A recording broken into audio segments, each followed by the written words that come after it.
Morning दोस्तों, मैं कुमार सरल एग्जाम के यूट्यूब चैनल पे आपका स्वागत करता हूं। दोस्तों, लेकर आए हैं आज उत्तर प्रदेश समीक्षा अधिकारी पीसीएस और भारत में जो भी एग्ज़ाम होते हैं उनमें से प्रश्न आपको इस प्रैक्टिस सेट से मिलेगा। तो यूपी के लिए खासकर इम्पॉर्टेंट है क्योंकि इसमें यूपी का जीएस कुछ आपको ज़्यादा ही मिलेगा। तो उत्तर प्रदेश भर्ती जो भी लगी हुई हैं उनके लिए इम्पॉर्टेंट है। और सभी दोस्त इस वीडियो को अपने दोस्तों तक शेयर करें, उनको भी इसका लाभ मिले। और शुरू करते हैं। फिर आज का हमारा पहला प्रश्न भारत का भूगोल से है। इसमें आपकी भौतिक संरचना, अफवाह तंत्र और मानव भूगोल दिया हुआ है। तो हमारा पहला प्रश्न इसमें है, निम्नलिखित में से कौन सा एक स्थान भारतीय मानक समय या सबसे नजदीक है? ऑप्शन है बिलासपुर, फैजाबाद, कोरापुट या मिर्जापुर। तो राइट आंसर इसका होगा डी। ठीक। तो मानक समय 82.5 अंश यमोत्तर सबसे नज़दीक है मिर्ज़ापुर के। ठीक। अगला हमारा प्रश्न है, सब भारत का सबसे बड़ा उत्पादक कहवा, गन्ना, तिलहन या तंबाकू? तो भारत में सबसे ज़्यादा क्या होता है? तो गन्ना होता है और उत्तर प्रदेश में गन्ना उत्पादक सबसे ज़्यादा होता है।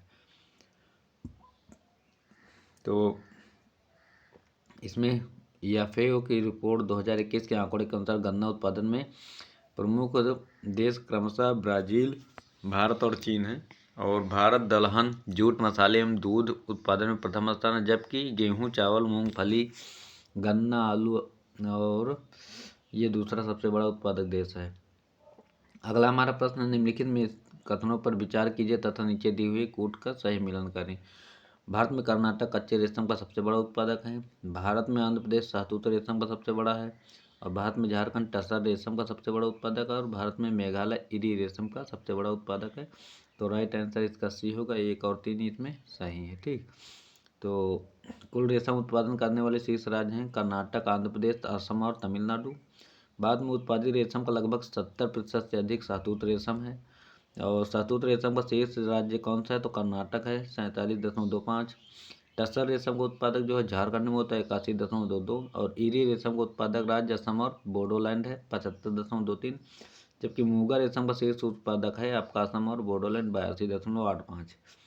अगला है, भारत में मिल निर्मित कपड़े का सर्वाधिक उत्पादन प्राप्त होता है दादरा एवं नगर हवेली, गुजरात, महाराष्ट्र या पंजाब? राइट आंसर भी होगा गुजरात में। ठीक। अगला हमारा प्रश्न है, इसकी व्याख्या सर्वाधिक गुजरात में। और अगला हमारा प्रश्न है, इसमें मिलान करना है लॉ आयस्क और इसके राज्य। बादाम पहाड़ झारखंड, डल्ली राजहरा उड़ीसा, कुंद्रेमुख छत्तीसगढ़ और नोवा मुंडी ये है कर्नाटक में। तो इसका राइट आंसर हो जाएगा सी ऑप्शन 2, 3, 4, 1। ठीक। 2, 1 मिनट कहाँ गया, 2, 3, 4, 1 ऐसे करके। ठीक। 4, 1। तो बादाम पहाड़ कहाँ? उड़ीसा है। डल्ली राजहरा छत्तीसगढ़, कुंद्रेमुख कर्नाटक और नोवा मुंडी झारखंड में है। अगला हमारा प्रश्न है, निम्नलिखित में से एक आंध्र प्रदेश का बंदरगाह नगर है काकीनाडा, नेल्लोर, आनगोले या विजयनगरम? तो काकीनाडा जो है ये आंध्र प्रदेश में पड़ता है आपका। तो यहीं का ये बंदरगाह है। और यह म्यूनिसिपल कॉरपोरेशन और बंगाल की खाड़ी पर स्थित एक बंदरगाह शहर भी है। और इस शहर को मूल रूप से काकी नंदीवाड़ भी कहा जाता है। काकीनाडा क्षेत्र जो है यूरोपीय लोगों के बसने के बाद विकसित हुआ था। अगला है, राष्ट्रीय महामार्ग संख्या 4 नहीं गुजरता है आंध्र प्रदेश, कर्नाटक से महाराष्ट्र या तमिलनाडु? तो इसकी व्याख्या, पुराना राष्ट्रीय राजमार्ग जो संख्या 4 महाराष्ट्र के ठाणे, तमिलनाडु के चेन्नई तक जाता है। यह राष्ट्रीय राजमार्ग महाराष्ट्र, कर्नाटक, तमिलनाडु राज्यों से होकर इसकी लंबाई 1235 किलोमीटर है। और नए राष्ट्रीय राजमार्ग जो है अंडमान व निकोबार में 203.7 किलोमीटर लंबा है। अगला है विश्व भूगोल से। ठीक। तो स्थल मंडल से है, प्रधान यमोत्तर नहीं गुजरती है अल्जीरिया, फ्रांस, नाइजीरिया या स्पेन? तो नाइजर से नहीं गुजरती है। ठीक। और तो इसकी व्याख्या है, प्रधान यमोत्तर जो है नाइजर से नहीं गुजरती है, जबकि यह लंदन, फ्रांस, स्पेन, अल्जीरिया, घाना, माली, बुर्किना फासो तथा टोगो से गुजरती है। नेक्स्ट है हमारा प्रश्न, कौन सा एक अफ्रीका का स्थलाबद्ध देश है? ऑप्शन है अंगोला, चाड, केन्या या सेनेगल? चाड इसका राइट आंसर है क्योंकि चारों तरफ भूमि से घिरा हुआ है। और जिनकी अंतर्राष्ट्रीय सीमा समुद्र से नहीं लगती है। अफ्रीका के 16 देश स्थलबद्ध है, जिनमें बोत्सवाना, बुर्किना फासो, बुरुंडी, केंद्रीय अफ्रीका गणराज्य, चाड, इथोपिया, लोसोथो, मलावी, नाइजर, रवांडा, दक्षिणी सूडान और इस्वातिनी पहले स्वाजीलैंड था। युगांडा और जिम्बाब्वे शामिल है। नेक्स्ट है दक्षिण अमेरिका का सबसे घना बसा देश कौन सा है? बोलीविया, कोलंबिया, इक्वाडोर या वेनेजुएला? तो इक्वाडोर है, ठीक। और यहाँ ज्वालामुखी भी बहुत है। तो 2020 के आंकड़ों के अनुसार उपयुक्त राज्यों में जनसंख्या घनत्व इक्वाडोर 71 प्रति वर्ग किलोमीटर, कोलंबिया 46, वेनेजुएला 32 और बोलीविया 11 है ना। अगला है जलमंडल। इटली, सिसिली, सिर्डिनिया और कोर्सिका से घिरे सागर का नाम क्या है? एड्रियाटिक सागर, एजियन सागर, लिगुरियन सागर या टेरहेनियन सागर? तो राइट आंसर टेरहेनियन सागर है इसका, ठीक। अगला है विश्व के खनिज तेल का सबसे बड़ा भंडार कौन सा है? तो सबसे बड़ा भंडार आपको पता है वेनेजुएला है। यहाँ पे सबसे ज़्यादा संचित भंडार हैं और वर्तमान में संयुक्त राज्य अमेरिका सर्वाधिक कच्चे तेल का उत्पादक है। और मिनरल कमोडियन समरीन 2023 तथा बीजीएस वर्ल्ड मिनरल प्रोडक्ट्स 2016-20 के आंकड़ों के अनुसार विश्व में कच्चा तेल संचित भंडार हम बता रहे हैं। तो वेनेजुएला जो है 19.66%, सऊदी अरब 16.75%, कनाडा 11.10%, ईरान 8.6% और इराक 8%, ठीक। अगला है हमारा प्रश्न, पोतभार टनमान की दृष्टि से विश्व का व्यस्तम बंदरगाह कौन सा है? बुसान, रॉटरडम, सिंगापुर या शंघाई? तो सबसे ज़्यादा शंघाई है, ठीक। तो ये चीन में है, सबसे ज़्यादा व्यस्त है। मौद्रिक मूल्य की दृष्टि से विश्व का सबसे बड़ा जहाज निर्माता कौन है? तो सबसे बड़ा जहाज निर्माता जो है मौद्रिक दृष्टि से ये होगा आपका दक्षिण कोरिया है। और प्रश्नकाल के समय था, पर अब वर्तमान पूछिए तो सबसे बड़ा चीन है। जनसंख्या से संबंधित प्रश्न है। निम्नलिखित सर्वाधिक यौन अनुपात 2011 जनगणना के अंतिम आंकड़ों के अनुसार वाले राज्यों में केंद्र शासित क्षेत्रों का अवरोही क्रम में कौन सा सही अनुक्रम है? ऑप्शन इसका है केरल, पांडुचेरी, तमिलनाडु और आंध्र प्रदेश सही होगा आपका।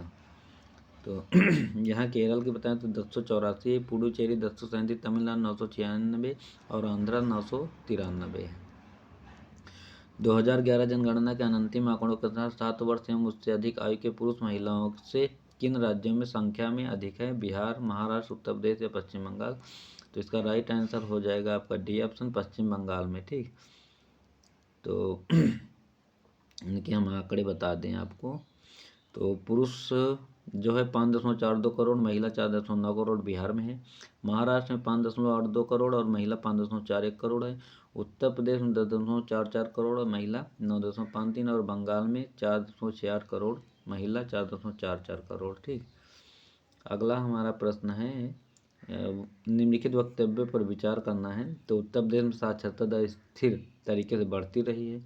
महिलाओं में साक्षरता दर की वृद्धि पुरुषों में वृद्धि दर के अनुरूप समगत नहीं रही है। राइट आंसर इसका बी है। ए और आर दोनों सही, परंतु आर एक ही सही व्याख्या नहीं करता है, ठीक। तो इसमें बता दें तो उत्तर प्रदेश साक्षरता दर 67.7%, जिसमें पुरुष का 77.3 और महिला का 57.2 है, ठीक। अगला है, इसमें भी विचार करना है आपको। उत्तर प्रदेश सबसे अधिक जनसंख्या वाला प्रदेश का बना हुआ जनगणना 2011 अंतिम आंकड़े इसमें क्या दे गया? और बिहार, पश्चिम बंगाल तथा महाराष्ट्र क्रमशः अवरोही क्रम में नीचे हैं। इसका राइट आंसर सी है, ए सही पर आर गलत है, ठीक। ये उत्तर प्रदेश की जनसंख्या है, आरोही क्रम में महाराष्ट्र, बिहार और पश्चिम बंगाल है। तो उत्तर प्रदेश का है ये महाराष्ट्र, बिहार पे बंगाल। अगला है हमारा प्रश्न, सही उत्तर का चयन करना है। संघ शासित क्षेत्रों में पुरुषों में साक्षरता दर सबसे अधिक है लक्षद्वीप में। राज्यों के अंतर्गत पुरुषों में सर्वाधिक साक्षरता दर मिजोरम में है। संघ शासित क्षेत्रों में महिलाओं में सर्वाधिक साक्षरता लक्षद्वीप और केरल वह राज्य है जिसमें महिलाओं में साक्षरता दर सर्वाधिक है। इसमें तो फिलहाल कुछ भी नहीं दिया हुआ है। इधर है इसका डिटेल्स। ठीक, 2011 की जनगणना के अंतिम आंकड़ों के अनुसार संघ शासित क्षेत्रों में पुरुषों में साक्षरता दर सबसे अधिक लक्षद्वीप 95.6 और राज्यों के अंतर्गत पुरुषों में सर्वाधिक साक्षरता केरल 96.1% में है और संघ शासित प्रदेशों में महिलाओं में सर्वाधिक साक्षरता दर 87.9 है और केरल वह राज्य जिसमें महिलाओं की साक्षरता दर 92.1 है और इस प्रकार दिए हुए विकल्प में कोई विकल्प सही नहीं है। अगला है 2011 की जनगणना में इसमें क्या है, तो राज्य में उनकी नगरीय जनसंख्या 2011 के अवरोही क्रम में व्यवस्थित करना है। महाराष्ट्र, तमिलनाडु, उत्तर प्रदेश, पश्चिम बंगाल। तो राइट आंसर है 1324। एक मिनट, 1324। ठीक, ये है आपका परसेंटेज। यहाँ परसेंटेज पूछा जाता है तो ये देख लेना। जनसंख्या ग्रामीण कितनी है, नगरीय कितनी है। तमिलनाडु का देख लो, उत्तर प्रदेश की भर्ती है तो उत्तर प्रदेश को देख लो, ग्रामीण इतना है और नगरीय इतना है। ठीक, क्योंकि ये प्रश्न पूछे गए हैं एग्जाम में। तो यही है, महाराष्ट्र, उत्तर प्रदेश ये सब नगर वाले हैं। अगला है, निम्नलिखित में से कौन से कथन सही हैं। सही उत्तर के चयन हेतु निम्नलिखित नीचे दिए कूट दिए हैं। स्वतंत्रता के बाद प्रथम बार जनसंख्या में संपूर्ण वृद्धि ग्रामीण क्षेत्रों की अपेक्षा नगरीय क्षेत्रों में दिख रही है। भारत में ग्रामीण जनसंख्या 67.8 एवं नगरीय है 32.16 और 2001 में नगरीकरण का स्तर 27.81% था। 2001 में ग्रामीण जनसंख्या 71.19 था। ठीक, तो इसका राइट आंसर 1 और 3 होगा डी ऑप्शन में। एक मिनट, डी ऑप्शन में। ठीक, तो ये था पूरा इसका डिटेल, देख लो इसको एक बार पूरा अच्छे से। ग्रामीण जनसंख्या 68.84% तथा नगरीय 31 थी वर्ष 2001 में। भारत में नगरीय स्तर 27.81% था जबकि उक्त वर्ष में ग्रामीण जनसंख्या का प्रतिशत 72.19 तथा कथन 1 और 3 सत्य। तो ये आज के हमारे प्रश्न थे भूगोल के और जनसंख्या से संबंधित, जो परीक्षाओं में अधिकतर पूछे जाते हैं। जनसंख्या से कम 2-3 प्रश्न तो 100% आते ही हमेशा। तो इसको एक बार देख लीजिएगा और उम्मीद है कि यह वीडियो आपको अच्छा लगा होगा। और क्लास देखने के लिए थैंक्स। बाय सभी को, थैंक यू।